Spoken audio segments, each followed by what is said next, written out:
Eu tô aqui todo santo dia pra gente descobrir juntos todos os santos do dia.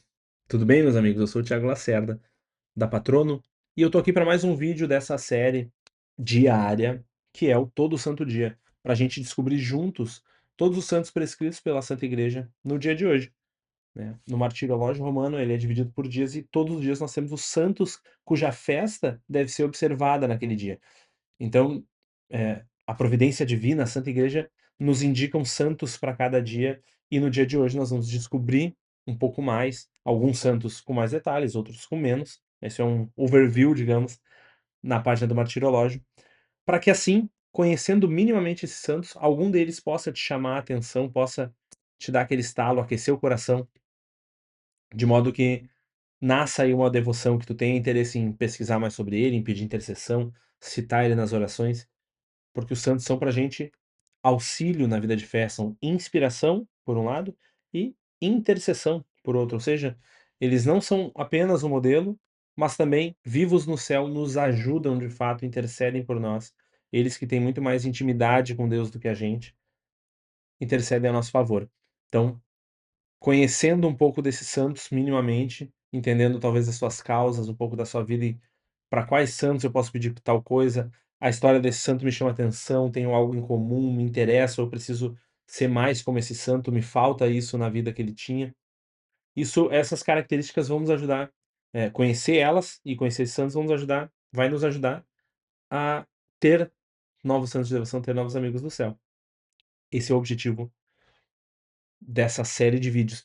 E para isso, eu preciso também que tu me ajude curtindo o vídeo, te inscrevendo no canal, ativando o sininho para ver os vídeos todos os dias, porque temos vídeos diários aqui sobre isso, de modo que ajude também a esse vídeo, esses conteúdos a chegar a mais gente e ajudar mais católicos a terem suas devoções, a se aprofundarem na vida espiritual. Então, curte o vídeo, te inscreve no canal, segue lá também no TikTok e no Instagram, porque lá nós temos cortes daqui, mas também outros vídeos específicos, tá?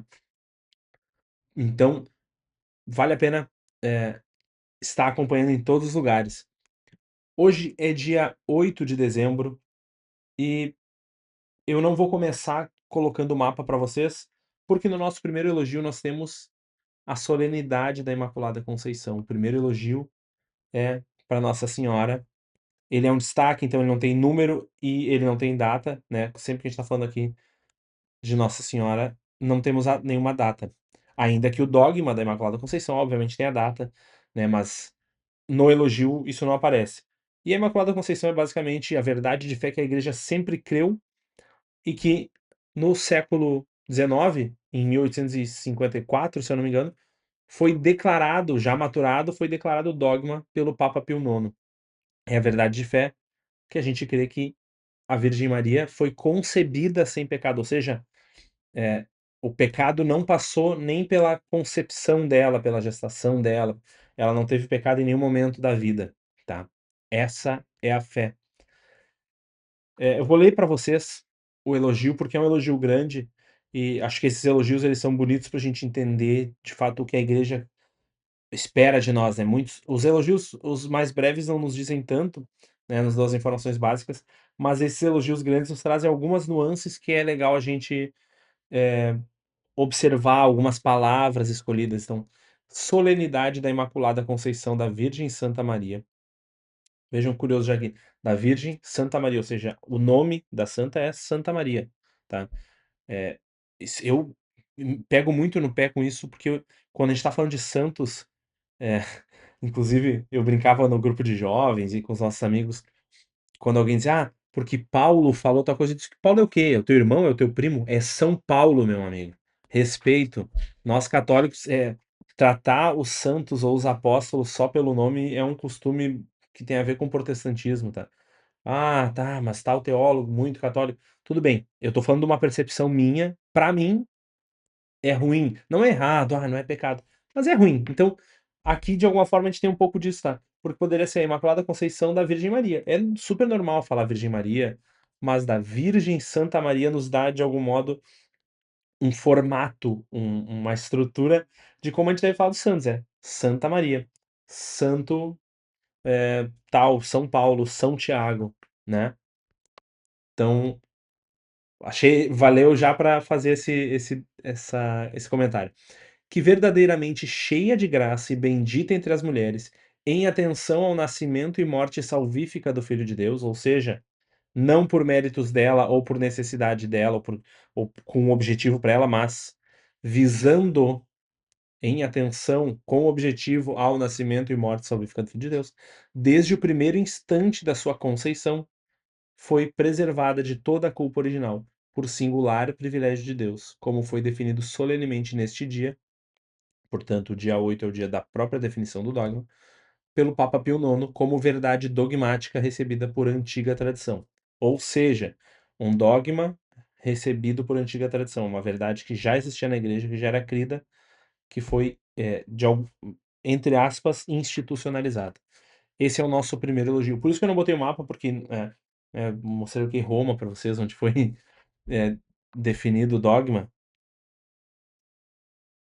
Né? Não se trata da vida de um santo necessariamente, mas de um aspecto da vida da Virgem Maria, que aí a gente poderia mostrar, por exemplo, o Oriente Médio, Jerusalém, ali onde aconteceu parte da vida que nós conhecemos dela aconteceu, ou em Belém, ou na Galileia, né? Poderia mostrar o Oriente Médio, poderia mostrar a Turquia, que é onde parte da tradição católica acredita que ela tenha vivido depois com o apóstolo São João em Éfeso, né? Turquia, Oriente Médio.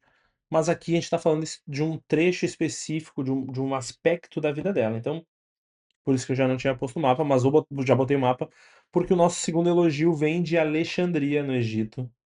Ó, pum, litoral aqui do Egito, para o mar Mediterrâneo. Vou afastar de novo para a gente poder ter aquele panorama. Em Alexandria, no Egito, a comemoração de São Macário, mártir, que no tempo do imperador Décio, sendo incitado pelo juiz com muitas palavras para que negasse a Cristo, com maior constância ele professou a fé e por isso foi queimado vivo. São Macário é um dos grandes santos que a gente tem, um dos primeiros grandes santos do Egito, mártir. O Egito que era parte do Império Romano aqui, tá? Às vezes a gente pensa no Egito e pensa, é, faraós e pirâmides e aquela vibe de deuses egípcios e tal, e que obviamente isso acontecia, tá? Essa cultura existia ali, mas na verdade o governo era romano, tá? Então o próprio elogio nos traz martirizado no tempo do imperador Décio. A, a referência é o imperador romano, mas a gente não tem muitos dados, tá, sobre a vida dele, então apesar do elogio, o elogio já nos traz o muito que a gente sabe, né? A ocasião do martírio e o tempo, obviamente. Então, ano 250 depois de Cristo, um período em que, de fato, o nosso eixo está muito concentrado aqui, ainda pouco em Roma, né? A maioria dos martírios se dá aqui. Os primeiros martírios que a gente tem do Egito, mais ou menos dessa época também, né? Esse aqui é o período áureo de Roma. Se eu não me engano, é por volta de 250 ou talvez 230 que a gente tenha tido o auge territorial do Império Romano, inclusive, tá? No terceiro elogio, em Roma, no cemitério de Calixto, junto à Via Ápia, o sepultamento de Santo Eutiquiano, Papa. É um dos santos do primeiro século, dos primeiros séculos, 283.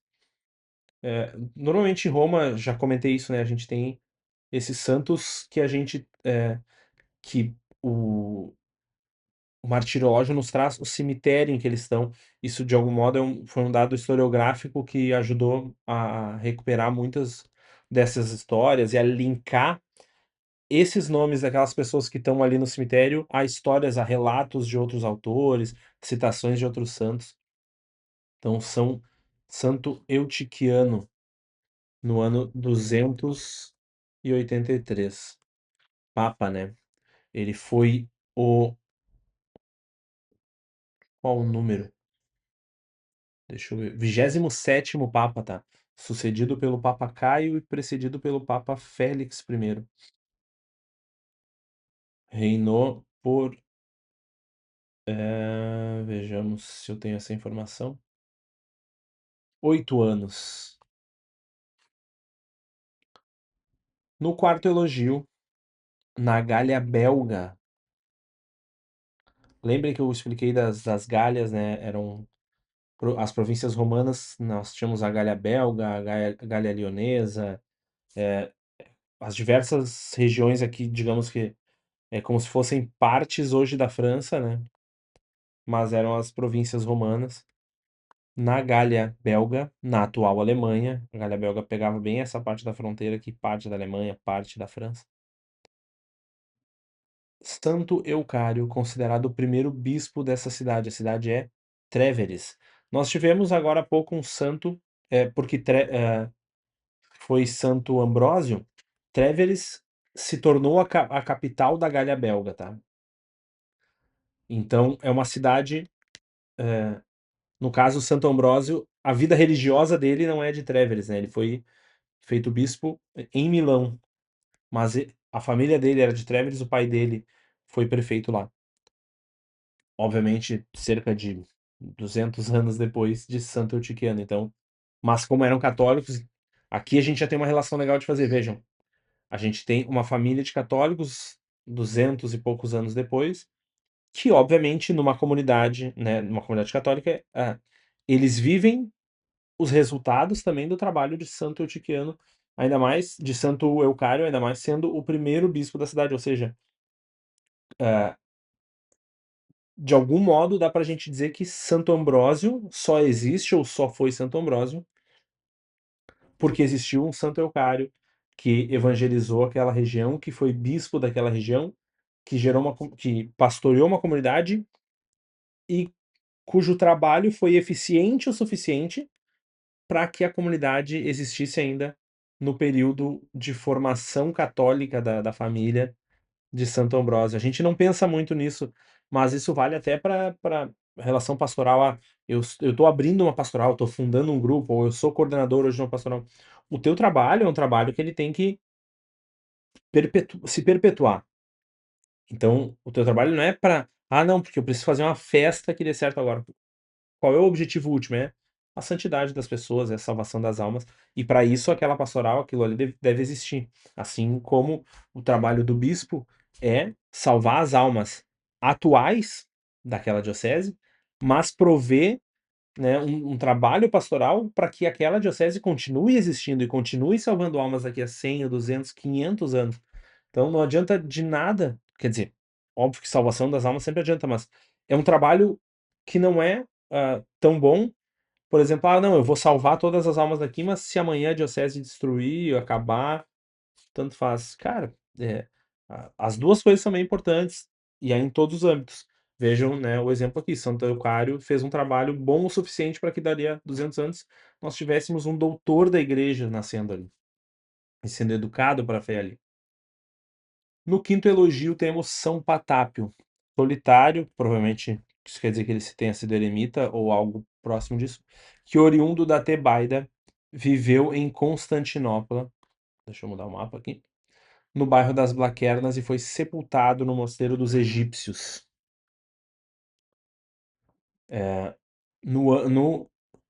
Só para falar Santo Eucário, século III, tá?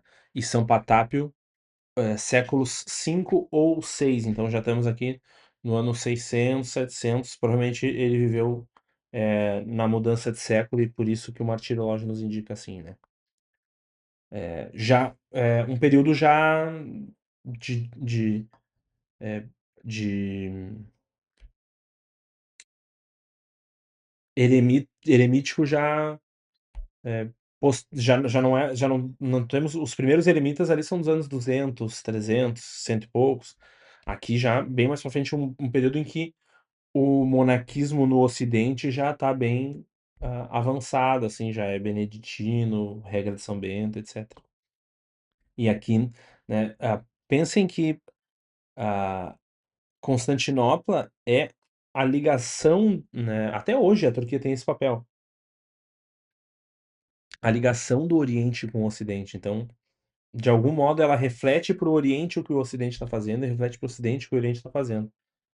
Então, pensar, relacionar as coisas que acontecem ali ao que está acontecendo no resto do mundo, dá para entender um pouco também o contexto, né? No sexto elogio, ano 653, nos Montes Vosgos, na Borgonha, na França, São Romarico, abade, que sendo escudeiro do rei Teodelberto, se retirou para o mosteiro de Luxer e depois fundou um cenóbio em propriedade sua, a que ele próprio presidiu. Isso é algo relativamente comum. E, em geral, os mosteiros, eles eram doações ou doações quando eram não era o próprio dono, como o caso de São Romarico, que fazia, ordenava o mosteiro e se tornava ele monge, mas em geral eram doações para a congregação, para a ordem ou para o próprio cenóbio, né? Vejam, cenóbio quer dizer uma casa religiosa, tá? É que naquele momento isso não tinha uma estrutura. Se não está citado aqui, é provável, inclusive, que ele não tenha sido sob a regra de São Bento, né? Ainda muito próximo da criação da regra, ela não estava instaurada em toda a Europa com tanta intensidade como veio a ser depois. O que eu dizia era que isso é bem comum, né? Nós temos ali as histórias de Cluny, de Cister, todos esses mosteiros que já são beneditinos aí, eles vão vir em propriedades de nobres, devotos, etc. E às vezes até tanto os femininos, principalmente, temos muitos casos de santas que na viuvez dão parte das terras para fundar mosteiros e elas próprias se tornam irmãs, muitas vezes abadesas, etc. No sétimo elogio, também na França, mas em Paris, temos São Teobaldo de Marliaco, abade da ordem cisterciense que prestava aos irmãos os serviços mais humildes. 1247, né, já temos a ordem de Cister, que é uma ordem que segue a regra de São Bento, é uma ordem beneditina, que veio num período em que, em geral, os mosteiros beneditinos, por conta da aproximação com a nobreza, e desse fato que eu citei, inclusive, sobre São Romarico, né, dessa coisa de ser, para alguns nobres, ser meio que um fetiche. Então, eles meio que queriam a vida religiosa, mas sem perder os seus luxos. Eles não queriam uma vida religiosa, eles queriam o nome da vida religiosa. E acabavam levando isso, inclusive, para outros irmãos menos ascetas, menos convertidos, talvez, que estivessem lá. E aí, Cister vem justamente nesse sentido de radicalizar, de voltar à raiz da regra. Então, São Teobaldo, né, prestava serviço aos irmãos mais humildes, quer dizer, provavelmente ele tinha uma obediência, uma observância bem radical da regra, da vida monástica como ela deveria ser de fato, né? No oitavo elogio, em Kumamoto, no Japão, beato João Minami Gorazemon, pai de família e mártir, ó, 1603. Demos a volta no mundo. Em Kumamoto, no Japão. Tá aqui o Japão, ó, vocês enxergam. Talvez um dos primeiros mártires, provavelmente 1613, é o início lá do período de presença católica, né, nessa região. E vejam, pai de família, mártir, não é um sacerdote ainda. É possível até que nesse período nós não tivéssemos, ou tivéssemos pouquíssimos sacerdotes nativos, né, de Japão, porque os sacerdotes vinham da Europa para poder evangelizar lá, até o ponto em que as gerações vão passando, e aí as próprias se tornou possível formar sacerdotes nascidos lá. Mas isso ainda demora um tempo, né? Então, nesses primeiros anos isso não acontece. E uma coisa, ele está marcado como tendo sido adição depois de 2004, então provavelmente foi canonizado pelo Papa Bento XVI ou pelo Papa Francisco. E o martírio já faz um beato, tá? Então, em geral, quando nós temos um santo, por exemplo, São Carlo Acutis, que teve um processo. Primeiro milagre reconhecido, vem a beatificação, o segundo milagre reconhecido vem a canonização. Quando nós temos um mártir, ele não tem a necessidade do primeiro milagre, ele é considerado beato já desde o primeiro momento, tá?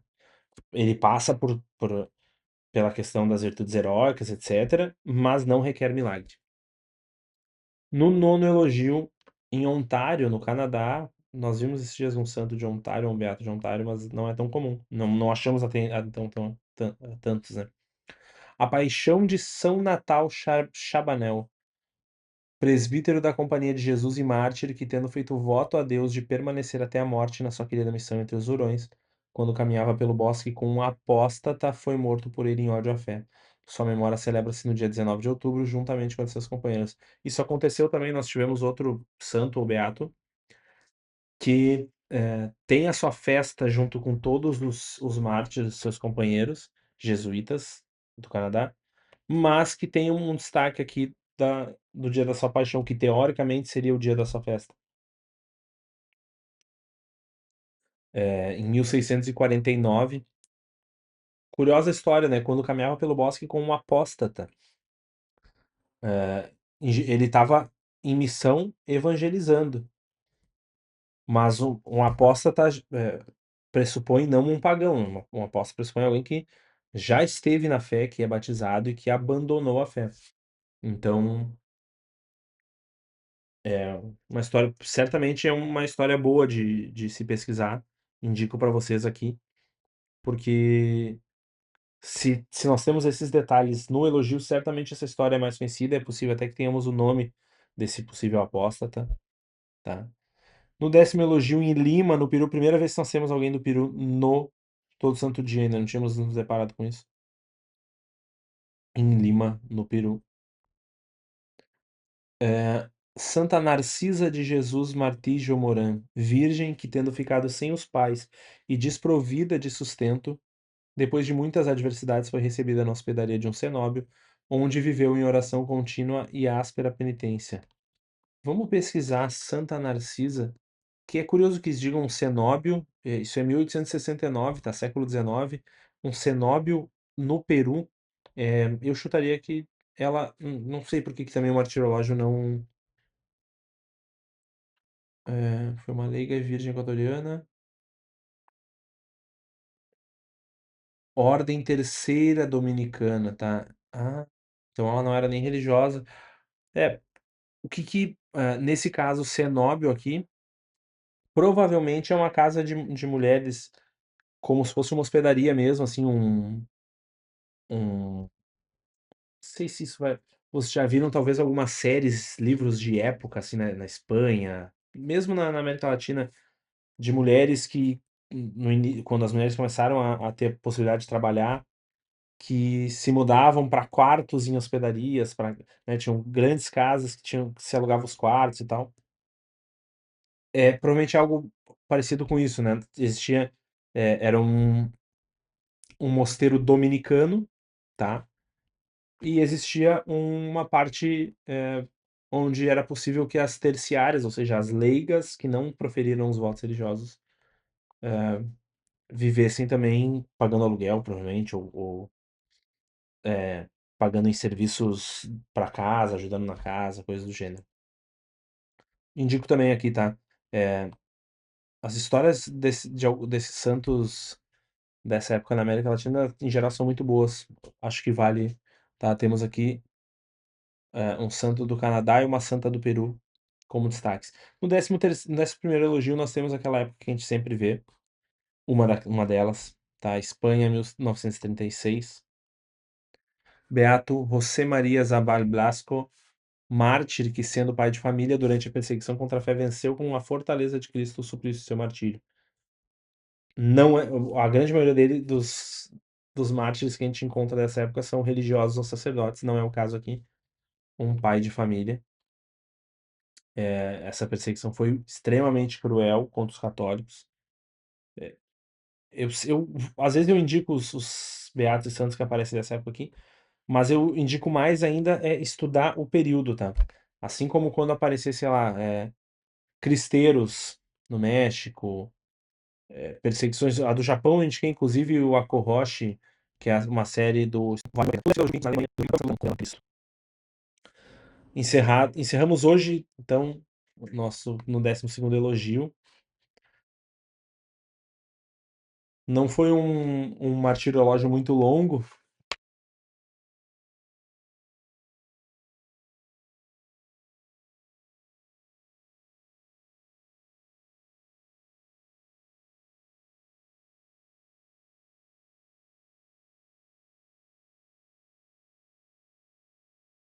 mas certamente com santos bem interessantes, tá? São Natal Chabanel, Santa Narcisa de Jesus Martí Moran, são 2 boas indicações. Obviamente estudar, a Imaculada Conceição é primordial, e como indicação o período, da Guerra Civil Espanhola. Eu não me lembro agora de nenhum vídeo, ou de nenhum curso, ou de nenhum livro que eu pudesse indicar, mas eu vou dar uma pesquisada para ver. Na verdade, eu não me lembro do nome, mas nós temos um filme, se eu não me engano, no Prime Video. Eu vou pesquisar para trazer no próximo, com certeza, que traz, bem esse período. Se eu não me engano, é um filme sobre o Miguel de Unamuno, um filósofo que não é católico, mas que nos traz bem esse período, assim. Tem inclusive relacionamento com católicos, os católicos aparecem, então acho que é um filme que vale. Eu vou trazer o nome dele para uma próxima, vou me comprometer aqui, vou anotar para fazer isso. Me digam aqui nos comentários quais os santos ou períodos ou histórias que mais te chamaram a atenção, ou se tu tem alguma dúvida sobre alguma coisa que eu falei. Se tu quer me corrigir, fica à vontade.